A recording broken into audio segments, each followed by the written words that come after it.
I'm really happy to be able to introduce our next speaker. Matty is a postdoc in network security and applied crypto. He took part in discovering and implementing quite some attacks in this field, and especially in the wireless sector. And today he will show us that all our Wi-Fi devices are vulnerable, especially the ones with Linux and Android. So I don't want to go into the technical details because he will do this. And I think if you're interested in even learning more about it, he even linked the research paper as well as the scripts and a website for this attack in the Fahrplan. So for now, give a big round of applause for Matty van Hoof.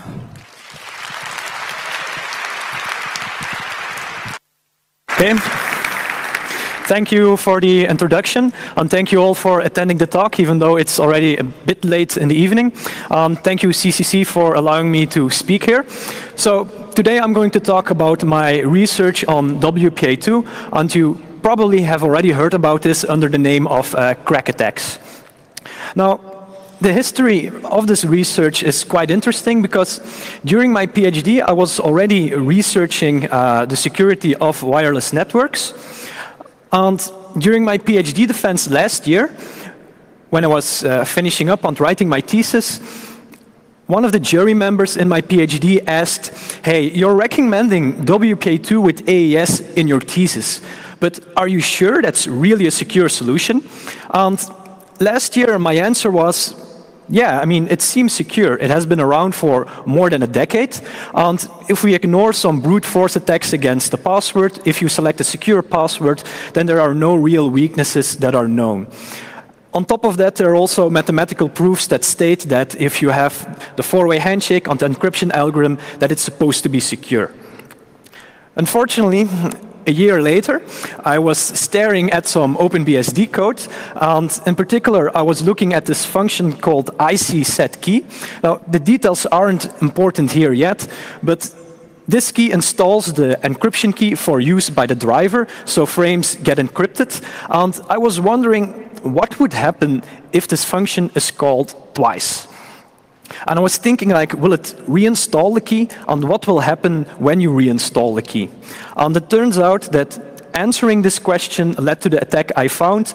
And as you know by now, this uncovered the flaw in WPA2. So in a sense, this talk is all about how I gave the wrong answer during my PhD defense. So to explain the attack, I will illustrate it against the four-way handshake. After that, I will discuss the impact of the attack in practice. Then I will go over some common misconceptions that have been floating around the internet.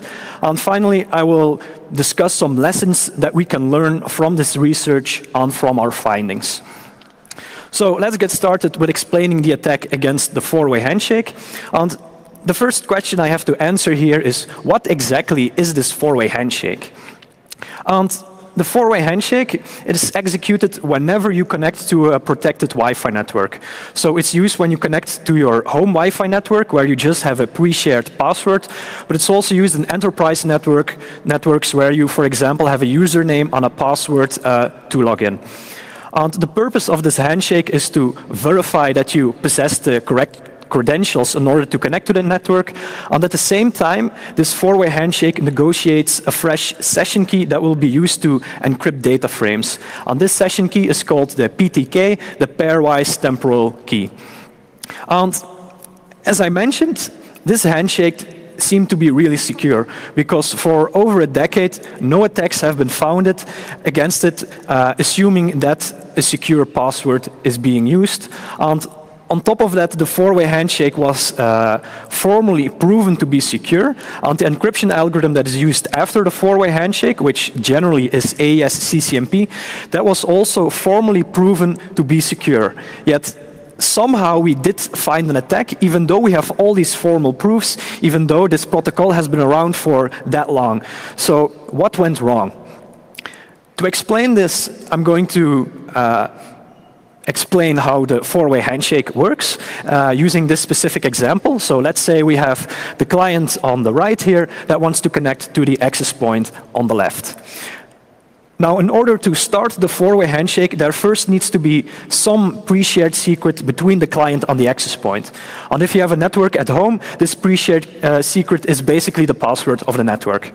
But if you have an enterprise or a more professional network, then where you, for example, have to log in using a username and the password, then first an 802.1x authentication algorithm is executed, which in practice is commonly some form of radius authentication.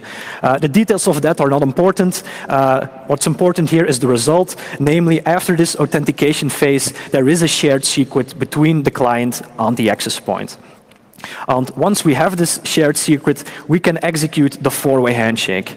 And what the first two messages in the four-way handshake do is they transport a random number between both devices. So in particular, the access point will generate a random number called the access point nonce, the A nonce, and it will transport that to the client. Then in reaction to that, the client will generate its own random number called the supplicant nonce, and supplicant is basically a synonym for client, and it will send that random number, the S nonce, to the access point in the second message of the handshake.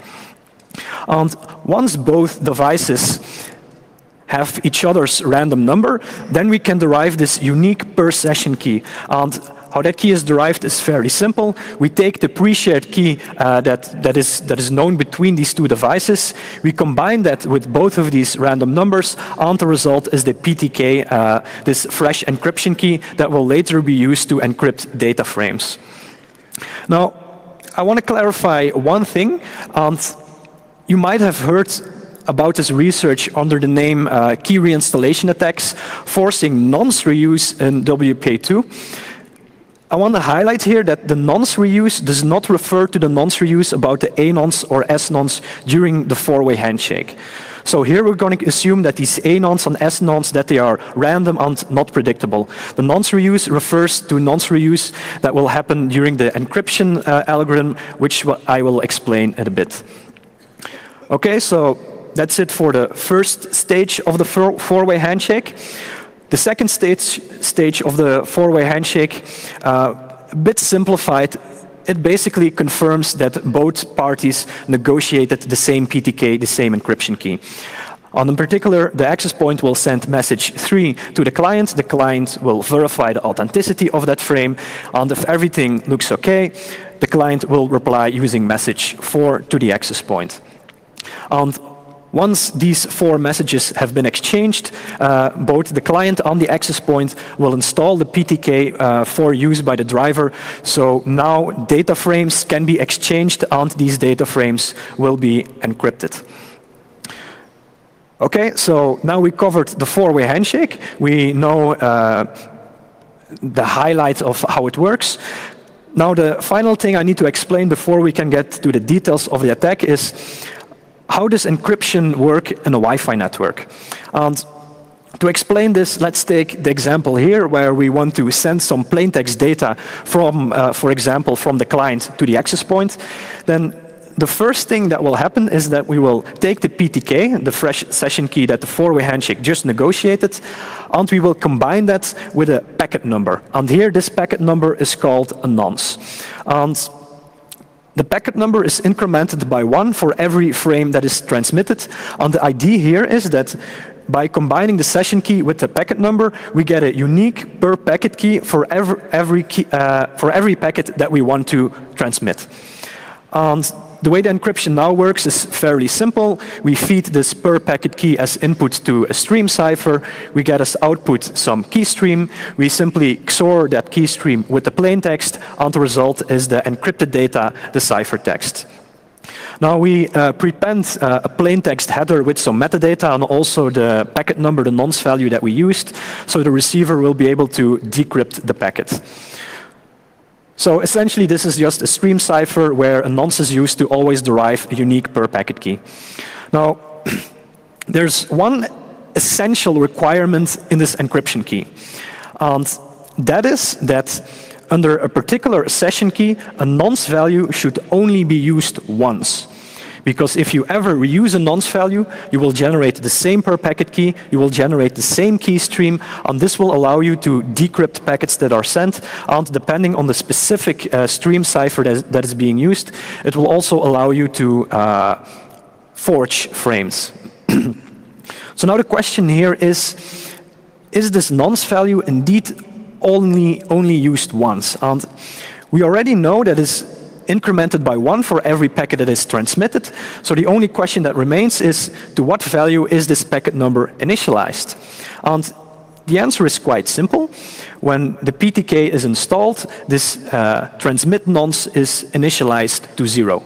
And at first sight, this makes a lot of sense. I mean, you initiate that number to 0, you increment it by 1 for every packet, so surely this nonce is, a specific nonce value is only used once. Unfortunately, this is not the case. And the reason this nonce value, or a particular nonce value, is sometimes used more than once is because we can force reinstallations of the PTK, and those reinstallations will again reset the nonce to 0, and then nonce value will be reused. So how can we force these key reinstallations as an attacker? Let's again take the example where we have a client on the left that wants to connect to the access point on the right. And in this case, we also have an attacker that sits in the middle. And this attacker will assume a so-called channel-based man-in-the-middle position. And in this man-in-the-middle position, the adversary isn't yet able to decrypt any packets. This man-in-the-middle position is purely there, so we can reliably block packets from arriving, and that we can reorder the packet, and so on. We are not breaking encryption yet. And the way we obtain this man-in-the-middle position is we simply take all the frames that the access point, which, for example, is on channel 6, we take all the frames that it is broadcasting, and as an attacker, we capture them, and we rebroadcast them, we retransmit them on a different channel, for example, channel 1. So we are effectively cloning the real access point on a rogue channel. And then we force the victim into connecting to this rogue access point on this different channel. So let's assume now that the attacker obtains this position, this man-in-the-middle position, and the first stage of the four-way handshake,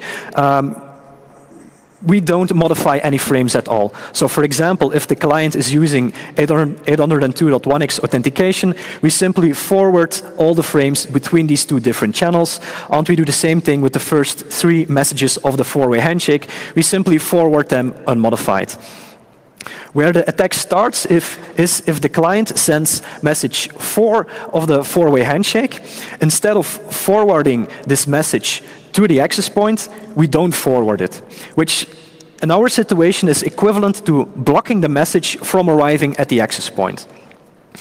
Now, what's interesting in this situation is that from the perspective of the client, the handshake now successfully completed. After all, it received message 3, it replied using message 4, and it thinks that the handshake is done, meaning it now installs the encryption key and installs the PTK for use. So let's make some space here.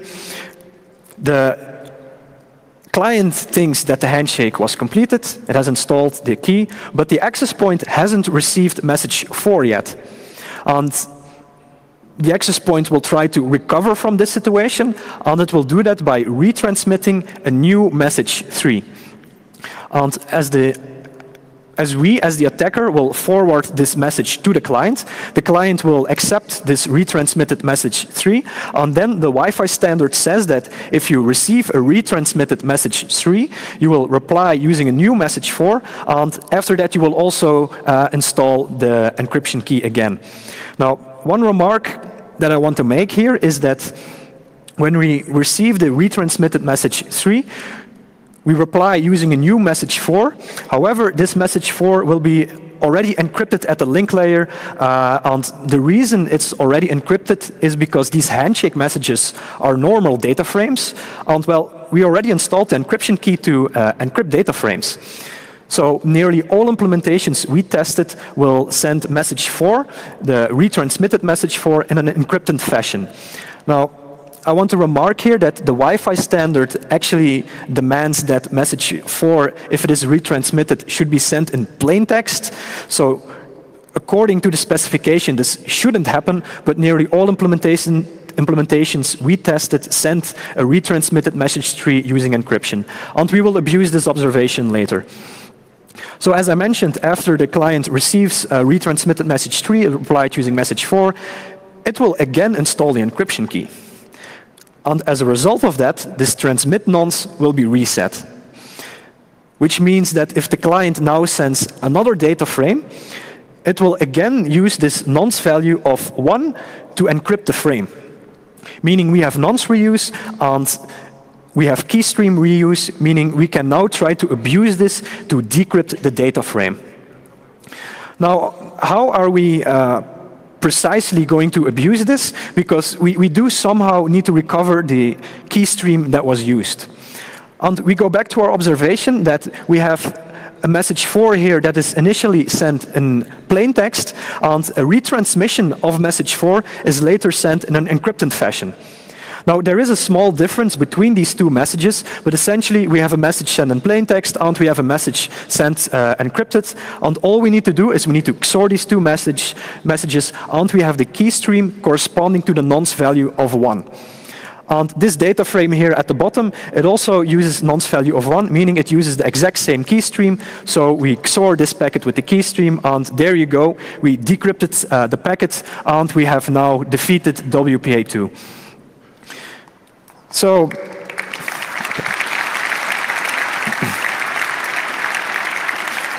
thank you.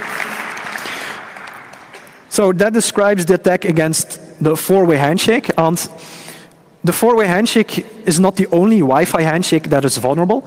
There are also other handshakes which can be attacked in a similar manner. But I'm not going to explain all of them in detail. If you want all the nitty-gritty details, I'm going to refer you to our academic paper. Here I'm just going to discuss more the high-level concepts and the ideas behind the attack. So, for example, one handshake that is also vulnerable is the group key handshake. And that handshake is used to transport the group key from the access point to the client. And that key is used to encrypt broadcast and multicast traffic. Then we also have the FT handshake. The FT handshake is used when you roam from one access point to another access point of the same Wi-Fi network. It's used so you can quickly switch from one access point to another without a long timeout. And finally, another handshake that's also vulnerable is the peer key handshake, and that's used when two clients want to communicate directly with one another. Okay, so I'm now going to discuss in a bit more detail what the practical impact of our attacks are. And I'm first going to start with the general impact that a key reinstallation attack has. So let's assume we have a device that's vulnerable. This device can either be a client device, for example, it can be a smartphone or a laptop, or these days it can even be a toaster. They have Wi-Fi as well. Or it can also be an access point. So if a client or access point is vulnerable to our key reinstallation attack, the first thing that generally always happens is that if this device ever sends encrypted data frames, we can force it to reuse the nonce, which in turn we can use to decrypt frames. But that's not the only thing we can do when a device is vulnerable. Another thing we can do is we can replay encrypted frames sent towards this device. Now, why is that the case? That's because if a key is reinstalled, not only is this transmit nonce reset to 0, but another parameter, which is called the replay counter, it is also reset to 0. And this replay counter, as the name implies, it's used to detect retransmissions or it's used to detect malicious replays. And if this counter is reset, yeah, we can also replay frames towards a vulnerable device. So that's the general impact of a key reinstallation attack. But there are a lot of other factors which also influence the exact impact of the attack. And one of the things that probably has the biggest influence is the encryption cipher that is being used. So, for example, these days, it is quite common that Wi-Fi networks use AES CCMP. It's the most widely used encryption algorithm in Wi-Fi networks. And against this algorithm, the impact, in a sense, stays limited to only decrypting and replaying frames. It's not possible to abuse our key reinstallation attack to now forge frames. And really, we got lucky here because this is the most widely used cipher, and against this cipher, we cannot start to forge frames. Because if we would have been using the older encryption algorithm, which is WPA2, against that algorithm, we would be able to recover the message integrity check key, which is basically just a fancy word for the authentication key. And once we have that authentication key, we would be able to forge frames that appear to be sent by the device under attack. And interestingly, lately there's also been a new encryption algorithm that is being introduced, and that algorithm is called GCMP. It's fairly new, so only a few devices currently support it, and currently it is being rolled out under the name of YGIG. And against this algorithm, the impact of a key reinstallation attack is really the worst, because here we can again recover the authentication key, but when we use GCMP, the same authentication key is used in both communication directions. So against GCMP, we would be able to forge frames that are sent from the client to the access point, and also forge frames that appear to be sent from the access point to the client. While for the WPA2 algorithm, we would only be able to forge frames that appear to be sent by the device that is under attack. So in my opinion, this is a bit surprising, because GCMP is the latest encryption algorithm that is defined in the Wi-Fi standard, yet the impact against it would be the highest. So this is also why I think we got lucky here, because if we would have found the attack, say, maybe 5 or 10 years later, and everyone would be using this algorithm, the impact would have been a lot worse. Another thing that influences the impact of the attack is which specific handshake we are attacking. For example, if we attack the group key handshake, then the only thing we can do is we can only replay broadcast or multicast frames. Now, why is that the case? Why can't we decrypt broadcast or multicast frames if a key reinstallation occurs? And well, the reason is that if we attack the group key handshake, we are attacking the client, and the client is never sending actual encrypted broadcast frames. So it will never reuse the transmit nonce when it's encrypts frames, because it's never encrypting frames. Now, why is it that the client never sends real encrypted broadcast frames? Well, the reason is quite simple. Let's say we have the network layout shown here, and the client on the left wants to send a broadcast frames to all the other clients.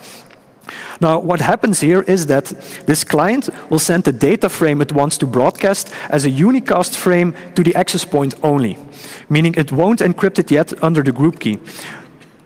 It's the access point that will broadcast this frame to all connected clients, and only the access point will then encrypt it using the group key. And this is to assure that all clients within range of the access point will receive this broadcast message.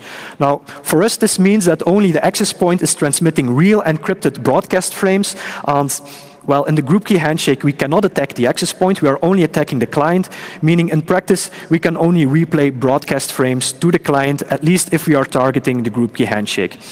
So really, the impact is limited in practice if we attack this handshake, because generally, replaying broadcast data doesn't have a high impact. Though I do want to note that some home automation systems use broadcast traffic to, for example, send commands to turn a device on or off. For example, to turn your fridge on or to turn lines on or off. So although the impact of replaying broadcast frame is low, there are situations in practice where it does have some impact, but it really depends on your network setup and the devices that you use. So the other handshake that is vulnerable is the four-way handshake, but we already discussed that. Against the four-way handshake, we can attack the clients, and the impact is that we can replay on decrypt frames, and depending on the encryption algorithm being used, we can possibly forge frames as well. The situation is a lot more interesting for the FT handshake, though. And remember, this handshake is used when you roam from one access point to another of the same network. And against the FT handshake, it's not the client that we can attack, but here we can attack the access point. And on top of that, when attacking the FT handshake, we no longer need this man-in-the-middle position. Now, why is that the case? Well, let's again explain this using our common example where a client wants to connect and where it is executing the FT handshake. And at a high level, the FT handshake is the same as the four-way handshake, meaning you also have 4 frames that are transmitted. But the big difference here is that with the FT handshake, it's the client that sends the first message in the handshake, while for the four-way handshake, it was the access point that sends the first message. So the handshake is practically the same as the four-way handshake, meaning initially we have 2 messages that transport these random numbers, these nonsense, between both devices. Then both these endpoints can generate the fresh encryption key. And then the last 2 frames, they are again used to confirm that both parties negotiated the same encryption key. Now I want to go in a bit more detail here on this last phase. And what happens here is that the third frame of the handshake is now sent from the client to the access point, and that is a reassociation request. And after the access point receives this frame, it will reply using a reassociation response frame, and it will install the encryption key. And once it has installed the encryption key, it can, of course, start sending encrypted data frames. So let's again make some room here. What we can now do as an attacker is we can take this reassociation request that the client previously transmitted, and we can simply replay it. That's because in the FT handshake, there is no replay transmission, no replay protection against messages of the handshake. So we can just take that frame, we can send it again to the access point will receive it, it will accept it, and it will reply using a reassociation response. Now, so far, this is not a problem. The problem here is that, again, the access point will reinstall the encryption key. And here it goes wrong, because we are reinstalling this encryption key. The transmit nonce is again reset to 0, meaning if we now send a data frame, against the nonce value of 1 is used to encrypt these data frames. Meaning the same key stream is used, meaning we can start applying the same tricks to first derive some known key stream and to then abuse that to attack the handshake. So I want to highlight here a few things. And the first is the reason why we don't need a man-in-the-middle position is because handshake messages in the FT handshake, they are not protected against replays, while in the four-way handshake, every handshake message contains a sequence counter where the receiver uses this sequence counter to detect replays. But for the FT handshake, that's not the case, so we can just take these messages, we can replay them, and we don't need a man-in-the-middle position to block packets and to trigger retransmissions. Okay, so that's the explanation for the FT handshake. Another factor that can influence the impact of our attack in practice is which operating system and which device precisely we are attacking. And in particular, we see that iOS and Windows, they are not vulnerable against attacks against the four-way handshake. And why is that the case? Well, that's because these 2 devices don't really follow the standard, and they don't accept retransmissions of message 3, meaning we cannot abuse these retransmissions of message 3 to trigger these key reinstallations. Now, I want to make 2 remarks here, and the first one is that against these devices, we can still attack the group key handshake. And particularly when looking at iOS, if you look at iOS version 11, it does implement the standard properly, and it does accept retransmissions of message 3, meaning that one is vulnerable to attacks against the four-way handshake. Now, Linux is not much better, because if we look at Wi-Fi client that is used on Linux and, for example, on Android, it's called WPA supplicant, and against WPA supplicant 2.4 and higher, we notice that if we try to perform a key reinstallation attack, it won't reinstall the secret key that was negotiated, but no, instead it will suddenly install an all-zero encryption key. And then it, of course, becomes very trivial to start decrypting data that this device is transmitting. Now, why does this happen? I can actually sort of understand why this went wrong. So I'm going to explain what the implementation does wrong to why it installs this all-zero key.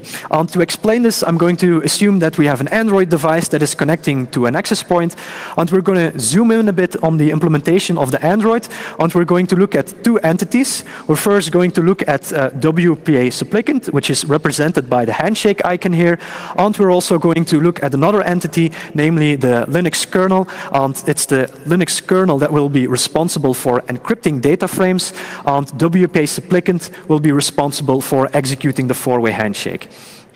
And of course, we assume that we as an attacker are nearby, and we again have this man in the middle position.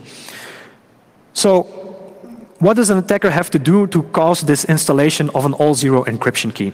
Well, again, we simply let the first phase of the four-way handshake execute normally. And when the access point sends message 3 of the four-way handshake, we forward that to the Android. Android will reply using message 4. And we will again block message 4 from arriving at the access point. Now, completely similar to the case with the four-way handshake, the client thinks that the handshake now successfully completed, meaning it will install the encryption key. And how it will install the encryption key is as follows. It commands the Linux kernel into installing the encryption key in the driver. And the driver itself will make a copy of the encryption key, and it will store it locally. And the driver can then encrypt frames. Now this means that WPA supplicant, which is just a userland program, no longer needs to store the encryption key, meaning it will clear it from memory. What will happen now if we continue with the attack is that the access point will retransmit message 3 because it did not receive message 4. The client will again happily accept this retransmitted message 3. It will reply using message 4. And again, it will instruct the Linux kernel saying, hey, please install this encryption key that is located at this address in the memory. But of course, that memory is now all zeros because that key has just been cleared from memory. So now it's basically commanding the Linux kernel into installing an all-zero encryption key, and the Linux kernel and driver will happily obey this command, and they will install an all-zero encryption key, meaning at this point, all the data that the client is sending is encrypted using a known key, so we can easily decrypt all the traffic, and of course we can also send any traffic we want to the client. Basically, we are now a rogue access point, and we can manipulate the traffic of the client as we wish.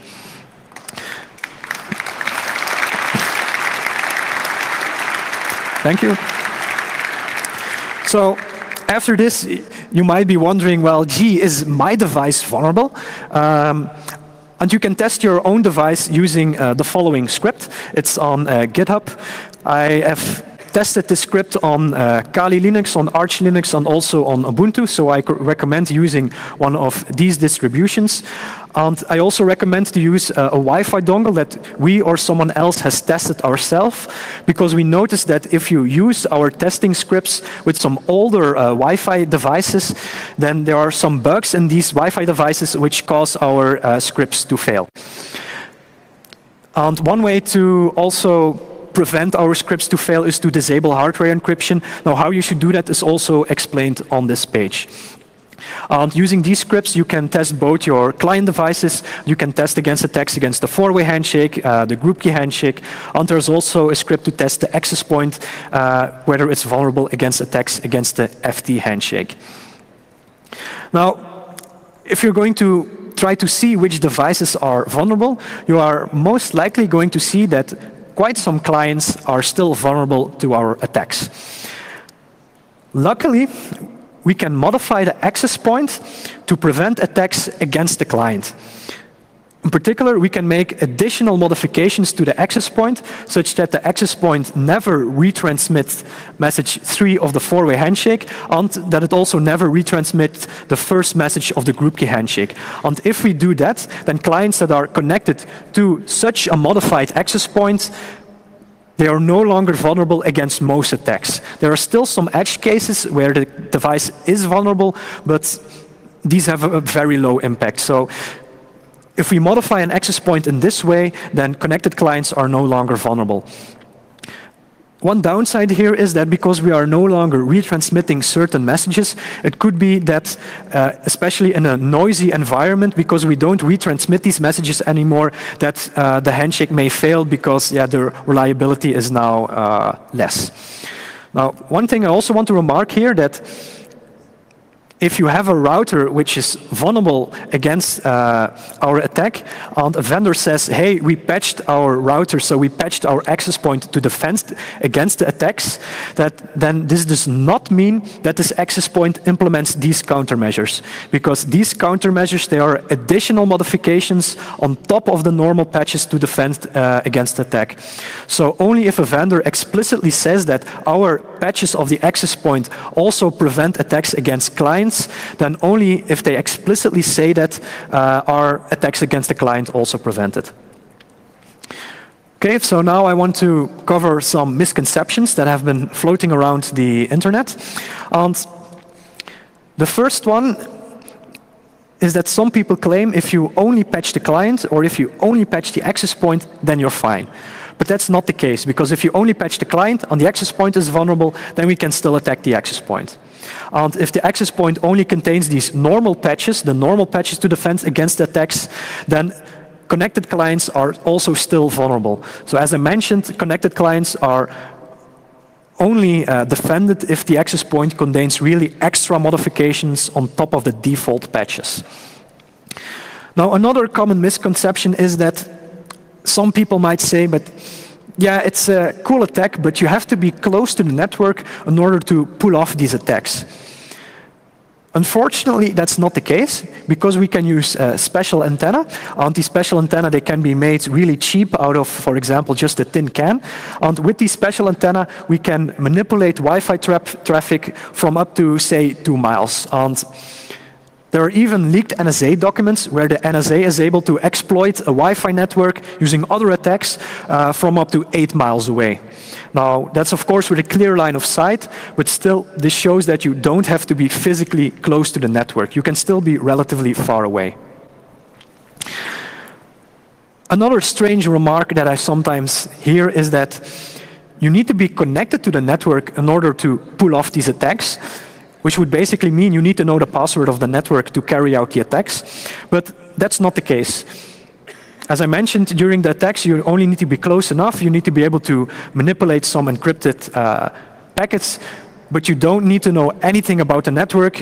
You simply need to know the network is there, and there's a vulnerable client on access point, and then you can start attacking them.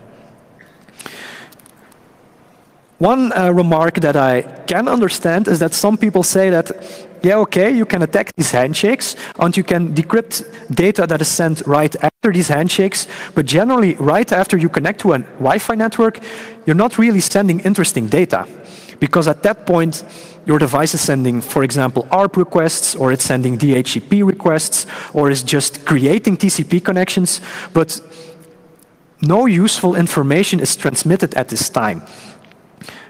Unfortunately, at least for a defender, this is again not true, because what we can do as an attacker is we can first let the client connect without manipulating any traffic.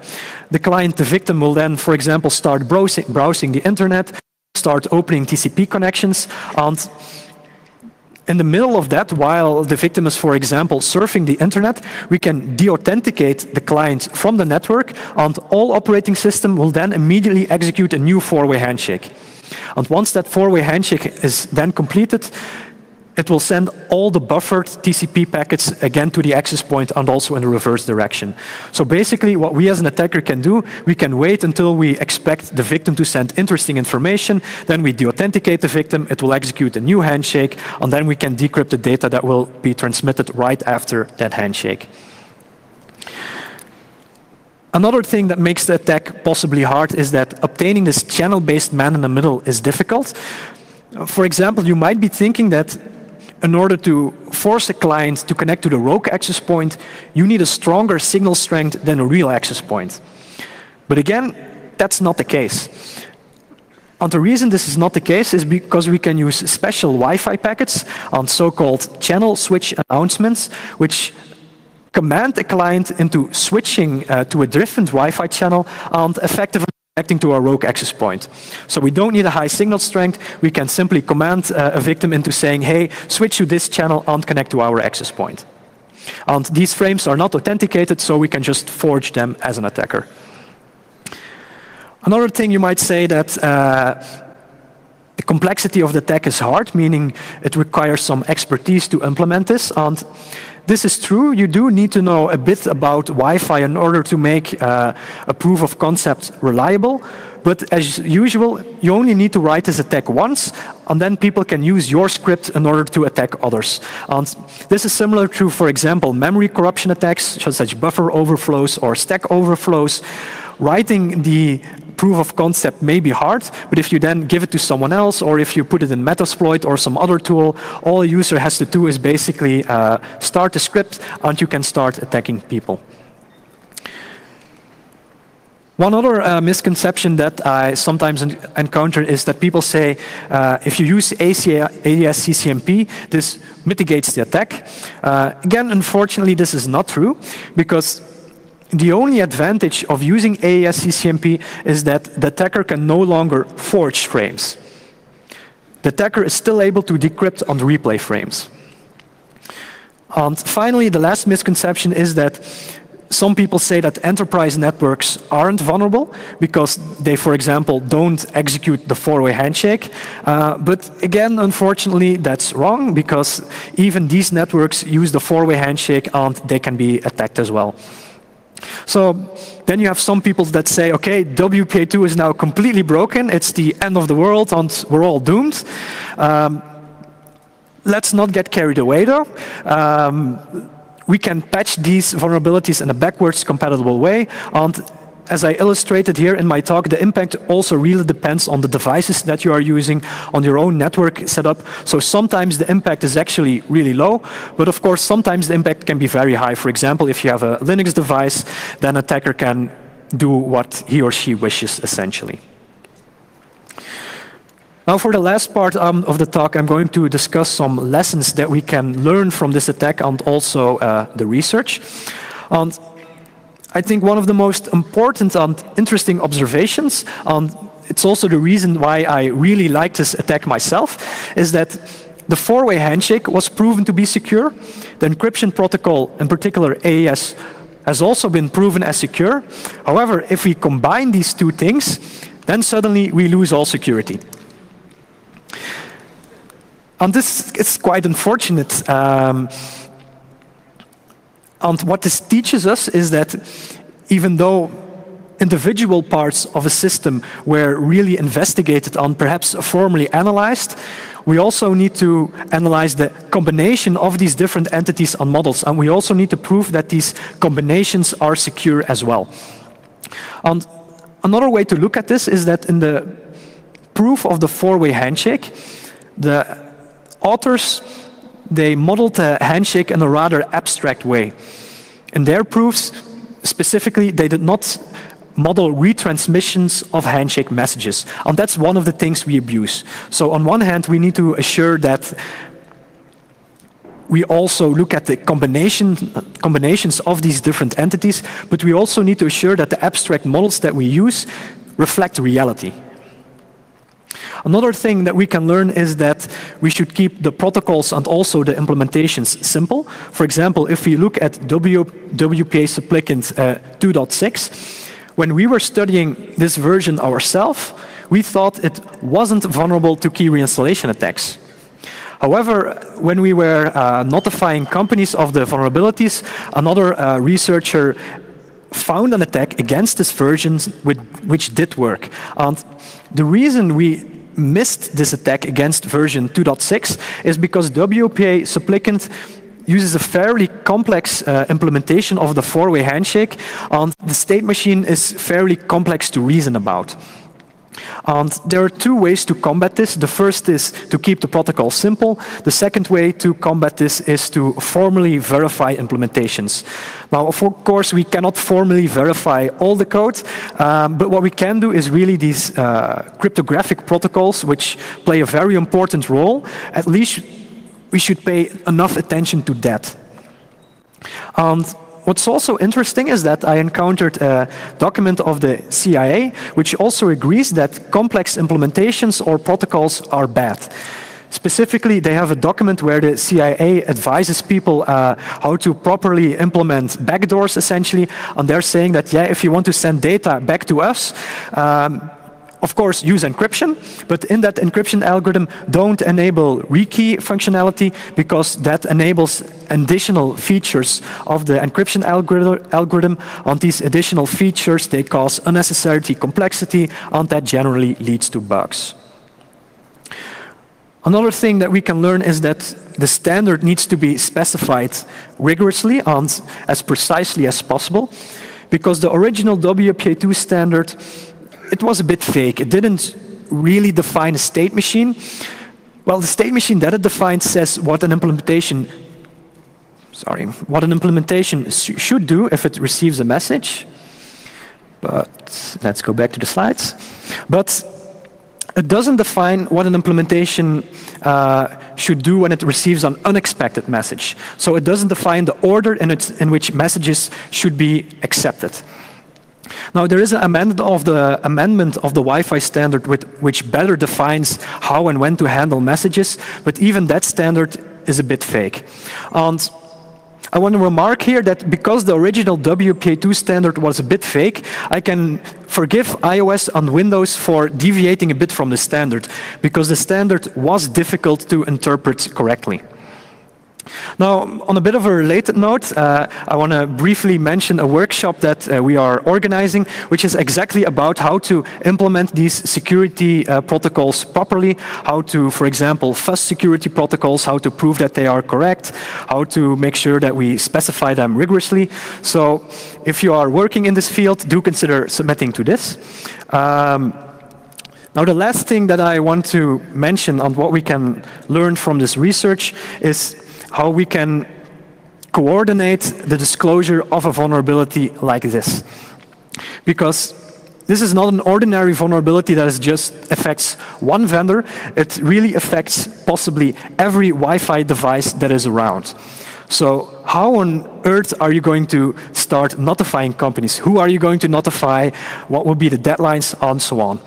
Well, I'm going to discuss a bit about the strategy that we used. And what we used first is we first wanted to determine, is this really a widespread issue? We wanted to be sure of that before we started to notify a lot of companies. And the way we tackled that problem is we first contacted a few selected vendors, and we told them that, hey, we possibly found this flaw in the WPA2 protocol, but we weren't able to test your devices, but you should check this out. And quite quickly, we got a few responses from vendors saying that, yes, we looked at your attack, and indeed, some of our devices are vulnerable. And this really confirmed to us that a device that we didn't test ourselves was vulnerable to the attack that we found. So it confirmed that the issue is widespread. And we also got a bit of feedback on the report that we sent towards them on the description of our attack. So at this point, we were convinced ourselves that this really was a flaw in the standard and that a lot of companies will be affected.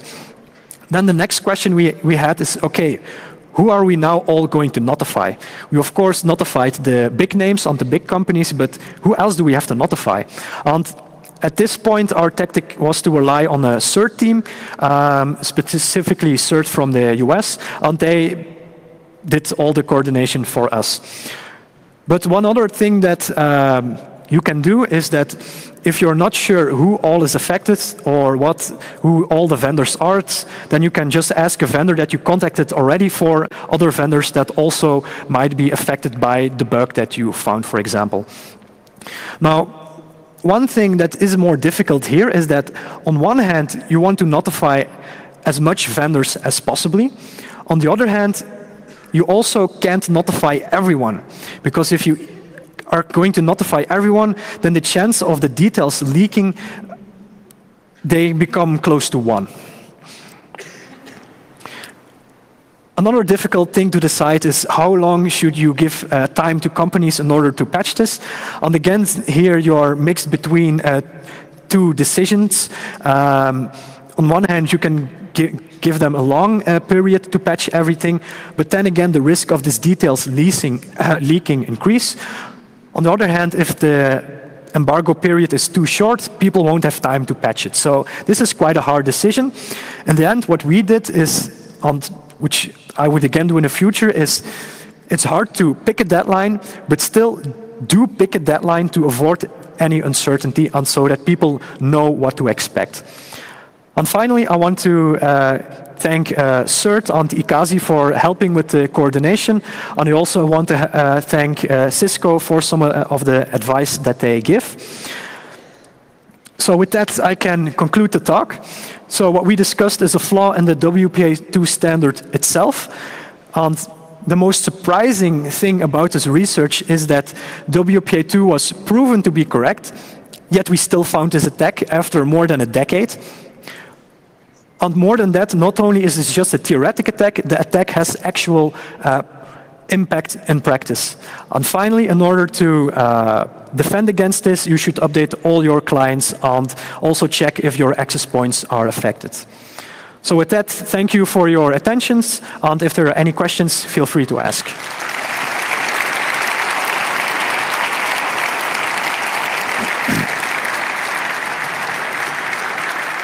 So, do we have any questions? There's mics everywhere, so please come in front. And I think we already have the first question directly here in front on mic number 1. Yes. You mentioned that GCMP is most vulnerable.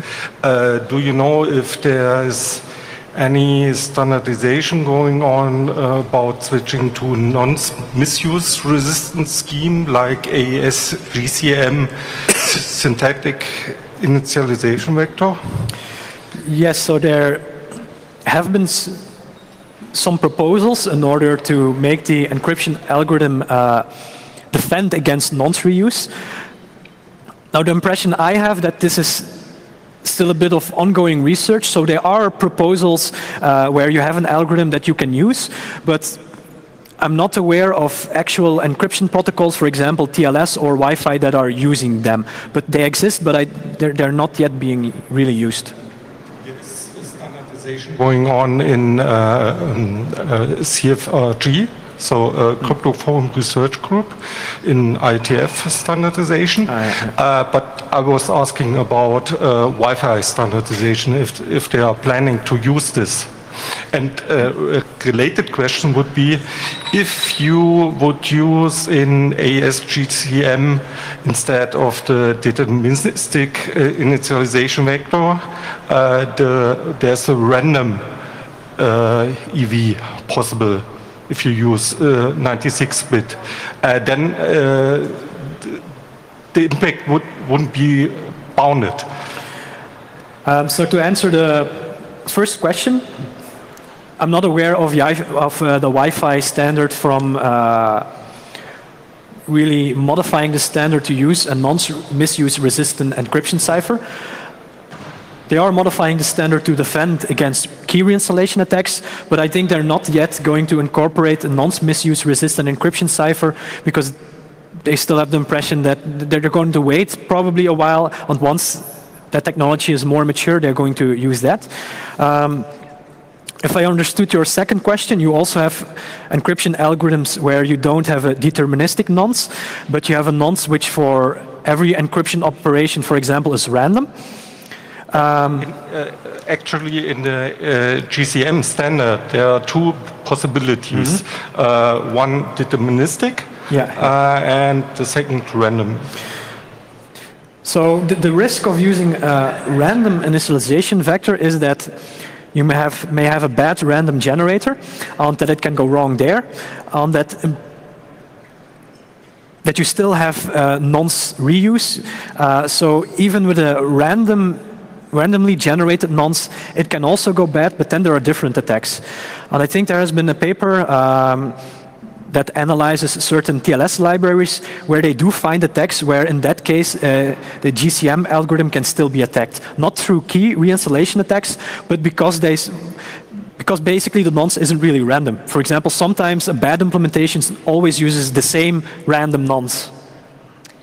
Direct answer to his question number one, because he asked whether there's right now an approach to modify the standard towards being resistant against this attack.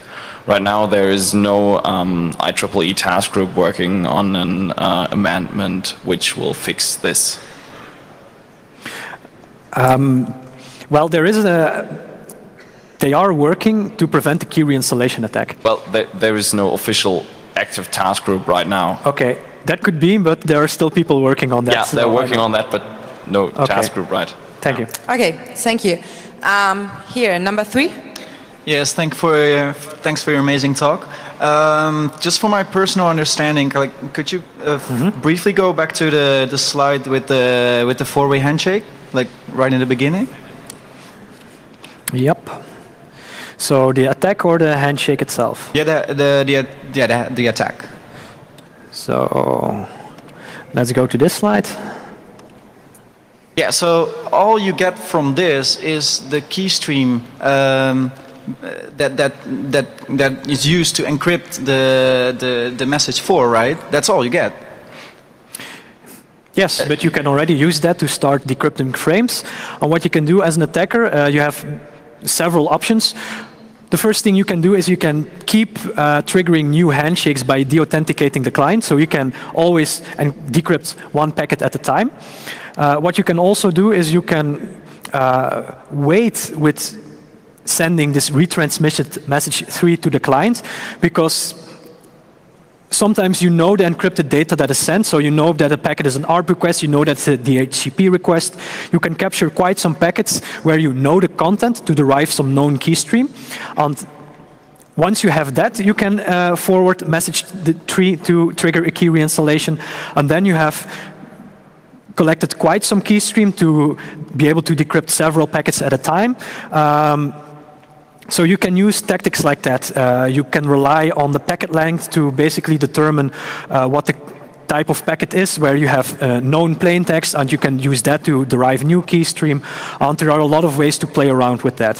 Yeah, but all you get here is because the key stream that you get is already being used immediately, because it's being used to encrypt message number 4.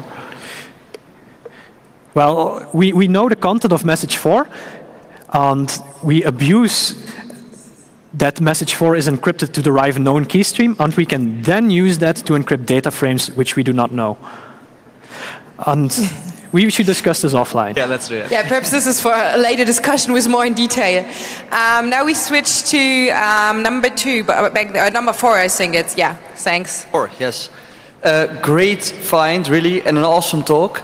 Could you maybe elaborate a bit on how to still use the advantage of formal verification in the sense of, let's say, the flaws that it has? It gives a very false sense of security in this sense. How can you still benefit from formal verification? Well, I think the attitude we should adopt is that formal verification of code or of algorithms increases the amount of trust we can put into a program or into a protocol, but it's not just because it's formally verified that it's secure. Perhaps one of the attitudes that people had was, oh, it's formally verified, it must be fine. We should abandon that attitude, and instead we should say, okay, it's formally verified, but let's check if the model they used reflects reality. Let's see if the proof is correct, and so on. So we should still employ formal verification, but we should just treat it as additional evidence that something looks secure. Okay, there's another question on mic number 2. Okay. The first part is on the slide you're currently on. As far as I understood it in talk, the retransmission of message 4 is not supposed to be encrypted by the standard. Correct. So if you follow the standard, you shouldn't have a problem here. No, then you still have a problem, because what you can then do is just wait for a data packet where you know the contents of. For example, it can be an ARP request. You can derive most fields of that. It can be a DHCP request. It can be a TCP SYN packet, or it can be some plain text HTML frames. For example, there has been work to fingerprint the length of HTTP requests to be able to determine which page you are visiting. So purely based on the length, we can determine the content of the website you are looking for. We can then derive known plain text. And basically, there are a lot of ways to predict the content of a frame, to then derive known key stream, and to then trigger a key reinstallation attack to then abuse this. Okay, we have time for one last question. Mic number 1.